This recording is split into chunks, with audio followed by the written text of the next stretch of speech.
Well, Israel has launched drone strikes on the Jenin refugee camp in the occupied West Bank, killing at least 6 Palestinians. The Palestinian Red Crescent says others have been injured in the raid.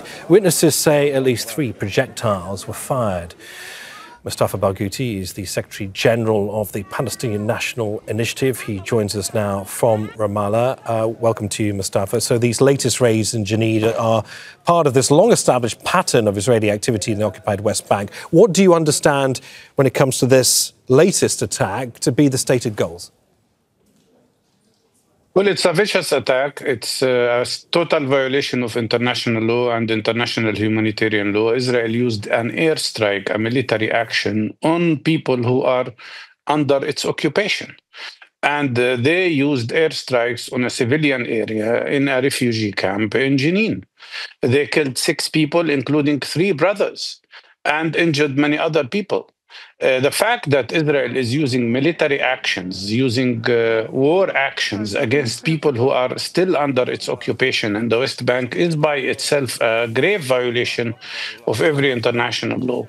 And in my opinion, Israel is aggravating and expanding its attacks in the West Bank because their main goal, as a matter of fact, of this government is the annexation of the West Bank, is the ethnic cleansing of the Palestinians in the West Bank. And one of their major targets are the Palestinian refugee camps, because they remind them of the original sin, the original crime, which took place in 1948 when Israel ethnically cleansed 70% of the Palestinian people. And they are just trying to repeat the same thing again in 2025.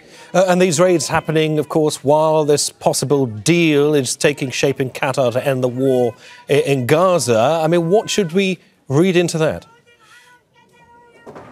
We should understand that this would be an end of a battle, but not the end of the war or the end of the struggle of the Palestinian people to end occupation.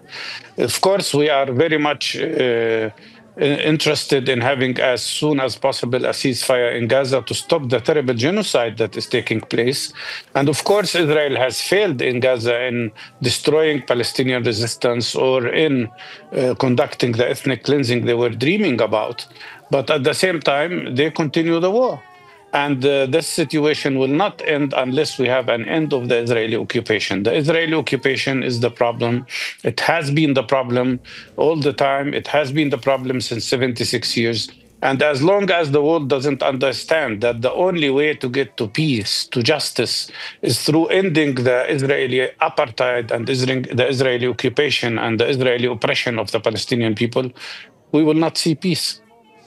You sound very pessimistic about how an agreement on Gaza might affect the occupied West Bank and indeed the wider Palestinian struggle here. I mean, do you see any breakthrough in Qatar then as just a small technicality, part of a much wider struggle that needs dealing with? Well, we're talking about 2 different issues. The first issue is the ceasefire that we very much need in Gaza, and I think we're much closer to it than any time before. And that's mainly because of the pressure that was exercised by President Trump, President-elect Trump on Netanyahu. And I think Netanyahu understands now that he cannot go in confrontation with Trump. That's the main reason why he's moving in the direction of ceasefire. But on the other hand, that doesn't mean that the Palestinian struggle is over and the confrontation between us and the Israeli occupation is over. That will be over only when we have the end of occupation and when we have peace on our land that is just and when Palestinians have the right for self-determination. But we welcome very much the efforts to have a ceasefire, mainly because we want to end this terrible genocide.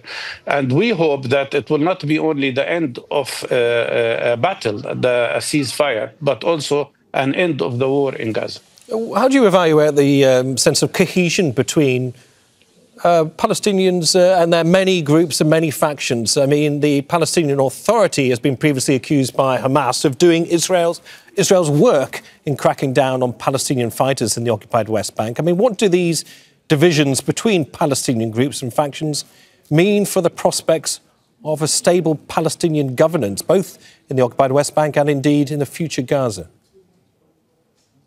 We can't afford any more internal divisions. And that's why we've been calling since this morning and before that for the immediate implementation of Beijing Declaration, which would lead to the establishment of a national consensus government, a unity government. And we're calling for a unified Palestinian leadership. The only beneficiary from internal Palestinian fights or internal Palestinian problems are the Israeli side. And they are trying to abuse these differences and these problems. On the issue of Jenin, we called this morning again to end the Palestinian security operation there. And there are very good social initiatives to solve the problem peacefully. That's what Palestinian people need.